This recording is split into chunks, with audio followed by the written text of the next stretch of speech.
Hello दोस्तों, welcome to doctor MD sir biology class. आज के क्लास के अंदर हम देखने वाले हैं how to write a paper. Paper लिखना एक आर्ट है।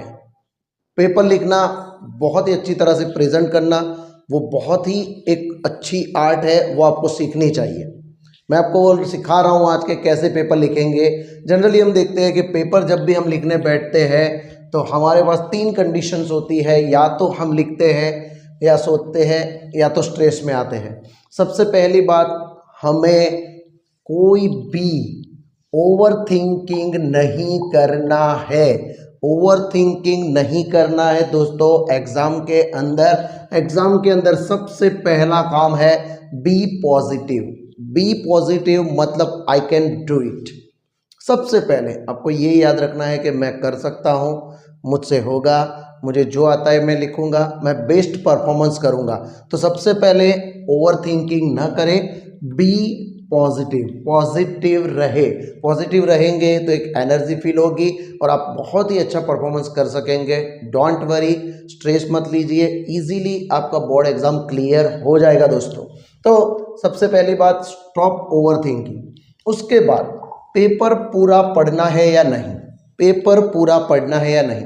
जैसे कि 10th और 12th दोनों के बोर्ड के एग्जाम जनरली आते हैं, तो 10th वाले जो बच्चे होते हैं उनके पास शॉर्ट क्वेश्चन जो होंगे वो 24 मार्क्स के होंगे और बाकी थियरी होगी।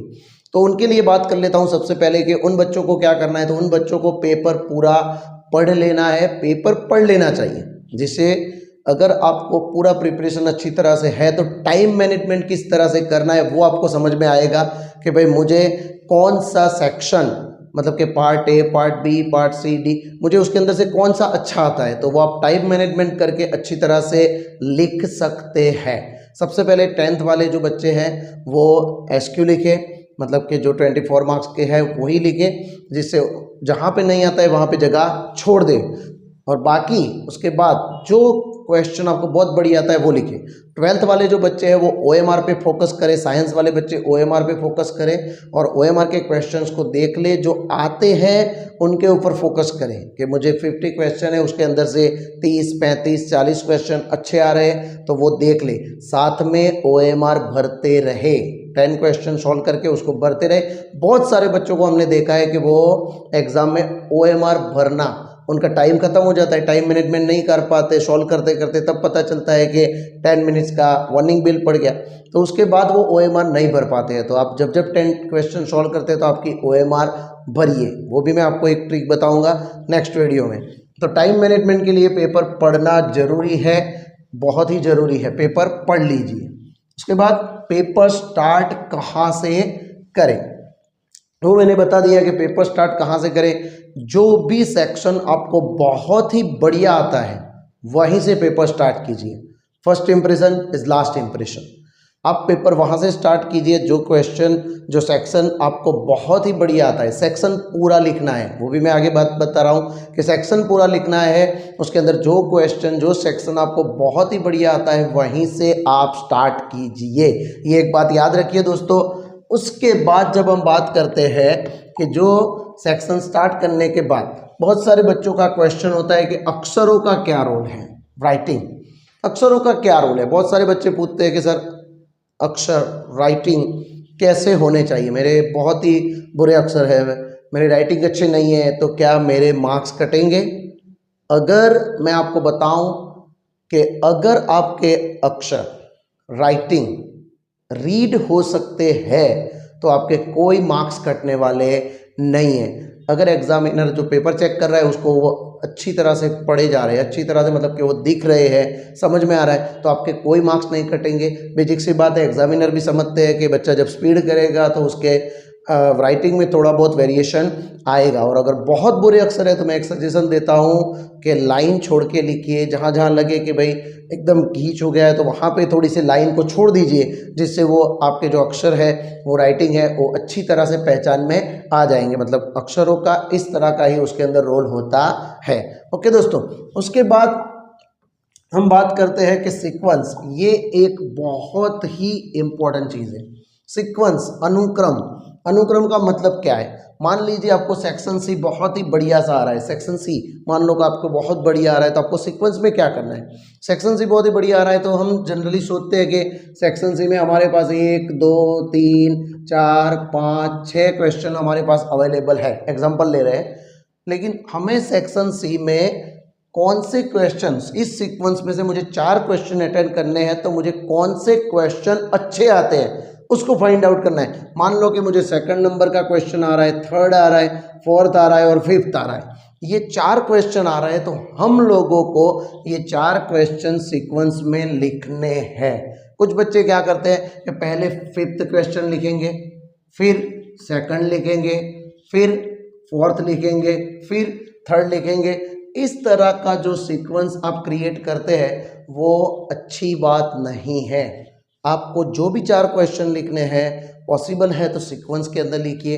चाहे आपको 1 आता है, उसके बाद आपको 3 आता है, उसके बाद 5 या 6, जो भी क्वेश्चन आते हैं उसको सीक्वेंस में अच्छी तरह से लिखें, जिससे एग्जामिनर को पेपर चेक करने में बहुत ईजी रहता है और अच्छी तरह से आपके पेपर चेक होंगे। तो ये बात एकदम ज़रूरी है, सीक्वेंस को फॉलो कीजिए, हर एक सेक्शन में फॉलो कीजिए। ऐसा नहीं कि सेक्शन सी लिख रहे थे और बीच के अंदर सेक्शन बी डाल दिया, सेक्शन बी लिख रहे थे बीच में ए डाल दिया, तो वो आपका पेपर क्वालिटी नहीं रहेगा, बहुत ही डिस्टर्बेंस वाला पेपर हो जाएगा। दोस्तों ये बात बहुत ही समझ के लिखिए, जो भी सेक्शन उठाए उसको कंप्लीट कीजिए। अगर लगता है कि सेक्शन सी में मुझे 3 क्वेश्चन आ रहा है और फोर्थ बाद में लिखूंगा, तो जगह वहाँ पे छोड़ दीजिए, बाद में आप उसके अंदर ऐड कर सकते हैं, तो वो भी एक चीज़ है। उसके बाद पेपर में क्या लिखना वो भी मैं आपके साथ आगे शेयर कर रहा हूँ। दोस्तों मेरे वीडियो आप लोग देख रहे हैं, मुझे पता है आपको बहुत अच्छे लग रहे हैं।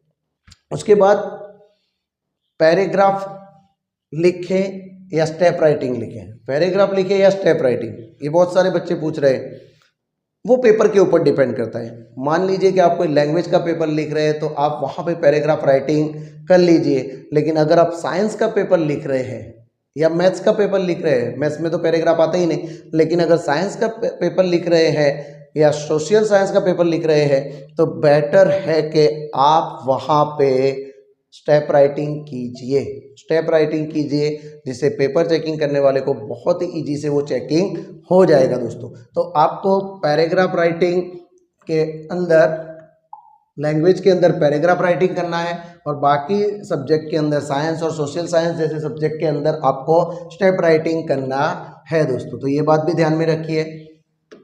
चार्ट कब बनाएं, ये एक बहुत ही इंपॉर्टेंट ट्रिक देने वाला हूं मैं आपको। मान लीजिए कि आपके पास टाइम बहुत कम है, आपके पास 10 मिनट्स बचे हैं और 2 और 3 क्वेश्चन अटेंड करने हैं, आप लिखने जाएंगे तो आपको पता है कि 2 और 3 क्वेश्चन आप अटेंड नहीं कर पाएंगे। तो लास्ट टाइम पे पेपर चेकिंग वाले पता होता है कि लास्ट टाइम बहुत ही फास्ट होता है, 10 मिनट के अंदर 3 क्वेश्चन या 2 क्वेश्चन अटेंड करना पॉसिबल नहीं होता है। तो आपके पास एक रास्ता है, आप एक काम कीजिए, आपके जो क्वेश्चन है उसको चार्ट फॉर्म में कन्वर्ट कर दीजिए, चार्ट फॉर्म में कन्वर्ट कर दीजिए। आपके जो भी आंसर आपको आते हैं उसको चार्ट फॉर्म में कन्वर्ट कर दीजिए, जिससे शॉर्ट हो जाएगा, टाइम भी बचेगा। मतलब कि जो क्वेश्चन, मान लो कि आप एक ही क्वेश्चन अटेंड करने वाले थे, उसकी जगह पे अगर आप चार्ट के 3 क्वेश्चन अटेंड कर लेंगे तो शायद आपको 50% मार्क्स भी मिल जाए, तो भी एक क्वेश्चन से वो ज़्यादा ही होंगे। तो एक बेसिक सी बात है कि आपको लास्ट टाइम में अगर टाइम नहीं मिल रहा है तो आप पूरे जो भी क्वेश्चन अटेंड करने हैं, 3 4 2 3 जो भी क्वेश्चन आप अटेंड करना चाहते हैं और टाइम कम है, तो ये ट्रिक जरूर आजमाइए दोस्तों, चार्ट बनाइए। उसके बाद क्या है कि ड्राइंग की बात आती है कि क्या ड्राइंग हर एक आंसर में ड्रॉ करना है। साइंस के पेपर्स में बहुत सारे क्वेश्चन होते हैं कि क्या हर एक आंसर में ड्राइंग करनी है। नहीं दोस्तों, अगर आपको पर्टिकुलर क्वेश्चन पूछा गया है कि विद फिगर, तो ही आपको ड्राइंग करना है, तभी आपको मार्क्स मिलेंगे। लेकिन मान लो कि आपको थियरी में कुछ नहीं आता है लेकिन आपको ड्राइंग आती है, तो कुछ जगह पे अगर आप ड्राइंग के अंदर उसके नाम लिख के थोड़ी बहुत डिटेल भी डाल देंगे तो शायद आपको वहाँ पे मार्क्स मिल सकते हैं। तो ये ट्रिक तभी काम लगेगी जब आपको थियरी में पूरा नहीं आता है लेकिन ड्राइंग में कुछ बहुत पता है, तो आपको शायद वहीं पे काम लग सकती है। लेकिन अगर एग्ज़ाम के अंदर आपको पूछा गया है कि विद फिगर, तो वहाँ पे ड्राइंग के मार्क्स अलग से होंगे, विदाउट फिगर है तो वहाँ पे मार्क्स नहीं होंगे दोस्तों। तो ये बात आप याद रखिए, ड्राइंग का क्या फ़ायदा है। ओके, उसके बाद एक लास्ट ट्रिक, बहुत सारे बच्चे सोचते रहते हैं क्या करें।